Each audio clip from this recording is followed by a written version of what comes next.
오늘 우리에게 주신 하나님의 말씀 보도록 하겠습니다. 에베소서 6장 21절로 24절 말씀입니다. 생명샘가 6월 9일 금요일 말씀 마지막 인사 함께 읽겠습니다. 나의 사정 곧 내가 무엇을 하는지 너희에게도 알리려 하노니 사랑을 받은 형제여 주 안에서 진실한 일꾼인 두기고가 모든 일을 너희에게 알리리라.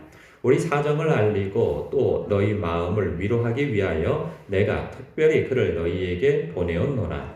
아버지 하나님과 주 예수 그리스도께로부터 평안과 믿음을 겸한 사랑이 형제들에게 있을지어다.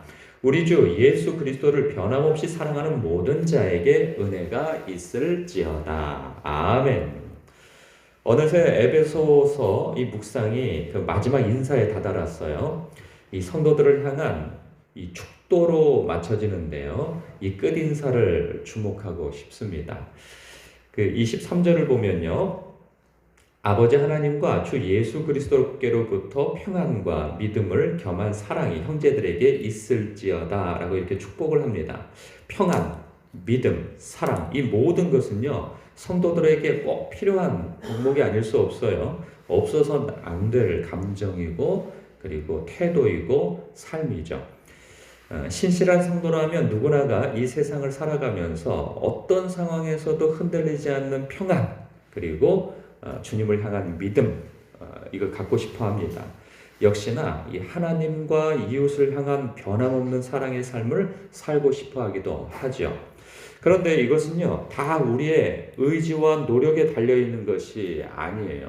우리가 경험해서 아시다시피 평안해야 되는데 평안하 있을지어다 뭐 그런다고 평안이 막 생깁니까? 그렇지 않아요. 그럴수록 더 마음이 불안하고 두렵고 그러는 것을 경험해요. 내가 믿음이 약할 때 믿음아 생겨라. 내가 뭐 의지를 발휘해서 믿음을 갖고 일을 안 다물고 막 믿음을 가지려고 막 노력한다고 이 믿음이 생기는 게 아니에요. 사랑도 역시 마찬가지예요. 나에게 사랑이 없음이 발견되어졌을 때 더 사랑해야지 이러면 사람이요 너무 괴로워요. 그렇게 다다를 수도 없고 그리고 자책감에 사로잡힌단 말이죠.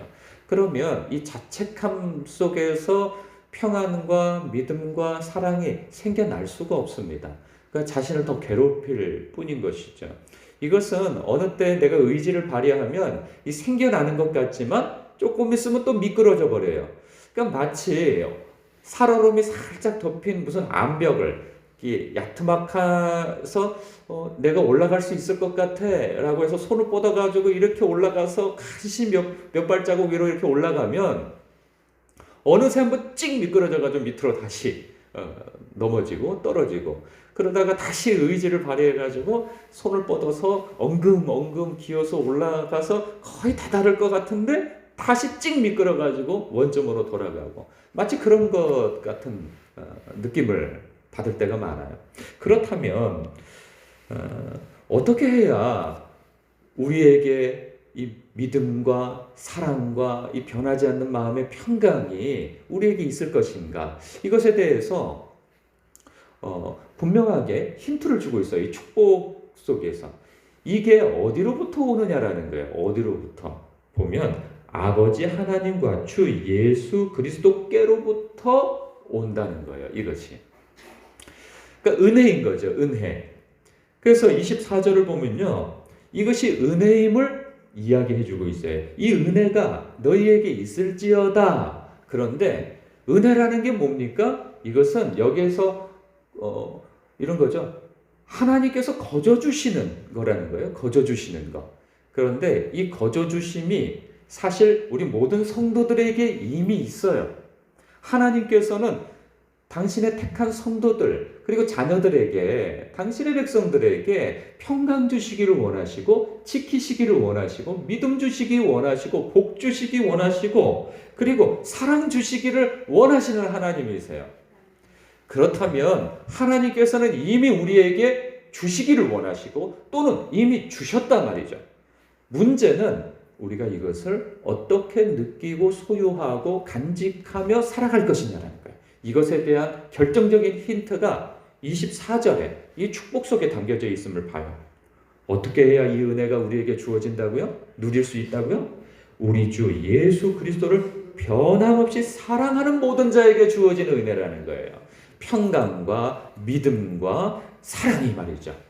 우리가 아무리 의지를 발휘해서 평안해야지, 내가 사랑해야지, 더 사랑해야지, 나에게 사랑을 주옵소서 이런다고 그 사랑이 주어지거나 평강이 주어지거나 믿음이 더 굳세어지거나 그러지 않다는 거예요. 어디에 집중을 해야 되는가? 우리를 향한 하나님의 사랑, 나를 향한 우리 주 예수 그리스도의 사랑, 우리 주님께 주님을 향한 사랑, 마음을 두어야 이러한 것들이 생겨난다는 거예요. 누릴 수 있다는 거예요. 그러니까 이거 다시 펼쳐서 얘기해 보면 무엇이냐? 우리 하나님께서, 우리 주님께서 나를 위하여서 베풀어 놓으신 것이 무엇인가를 봐야 되는 거죠. 어디에서? 십자가에서. 나를 향해 하나님께서 이미 이루어 놓으신, 그리고 그 이루어 놓으신 그 십자가 안에서 나를 향한, 우리를 향한 그 크신 사랑을 발견하면 그 안에서 나의 위치를 발견할 수 있어요. 그리고 나의 존재가 어떤 존재인지를 발견할 수 있고, 그리고 하나님께서 나를 얼마만큼 사랑하는지를 그 속에서 발견할 수 있다는 거예요. 그래서 성경은 끊임없이 우리를 향하여서 십자가를 주목할 것을, 그리고 우리를 향한 하나님의 사랑에 주목할 것을 말씀하고 있어요.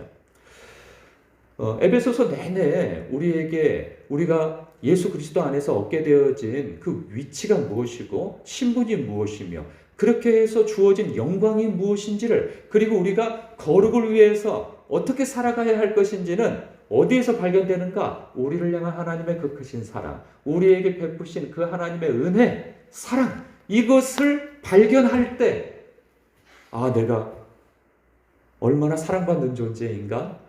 그 믿음 속, 그러한 마음 속에서 발견되어지는 게 평강이고요. 그리고 믿음인 것이죠. 그리고 사랑인 것이죠. 그래서 하나님을 향한 우리의 흔들리지 않는 믿음은요, 우리를 향한 하나님의 그 크신 사랑을 얼마나 아느냐에 비례해서 갖게 되어지는 것이 믿음이고, 그리고 하나님을 향한 우리의 사랑 또한 나를 향한 하나님의 사랑이 얼마나 큰 것인가를 알면 알수록 생겨나는, 그것에 비례해서 생겨나는 것이 하나님을 향한 우리의 사랑인 거예요. 우리 안에서 생겨나는 그 변함없는 평강, 누군가에게 빼앗겨지지 않는, 환경과 처지와 형편 속에서 빼앗기지 않는 그 마음의 평강, 이 평강 또한 마찬가지예요. 나를 향한 하나님의 사랑이 얼마나 큰가, 얼마나 신실하신가, 나를 붙잡고 계신 그 하나님의 손이 얼마나 나를 뿌리치지 아니하고 나를 굳게 붙들어 천국에까지 이르기를 원하시는가를 어디에서 발견할 수 있다고요? 십자가에서. 십자가에서 우리를 위해 이루어 놓으신 하나님의 그 크신 사랑을 발견하고 또 거기에 주목할 때 우리의 마음속의 평강은 흔들리지 아니하고 빼앗기지 않는 거예요. 그래서 주목해야 될 것이 무엇이라고요? 24절인 거예요. 우리 주 예수 그리스도를 변함없이 사랑하는 성도가 되어야 하는 것이죠. 그럴 때 우리에게 이미 베풀어 주신 이 은혜가 우리 안에서 충만하게 되어지는 것이죠. 오늘도 여러분들이 주목해야 할 것이 무엇이냐? 바로 우리 주님을 사랑하는 것, 나를 향한 하나님의 사랑이 얼마나 큰가, 그 십자가를 묵상하며 우리 주 예수 그리스도를 묵상하며 우리의 마음의 평강과 기쁨과 믿음과 사랑을 키워가시는 저와 여러분 되시길 주님의 이름으로 축복합니다. 기도하겠습니다.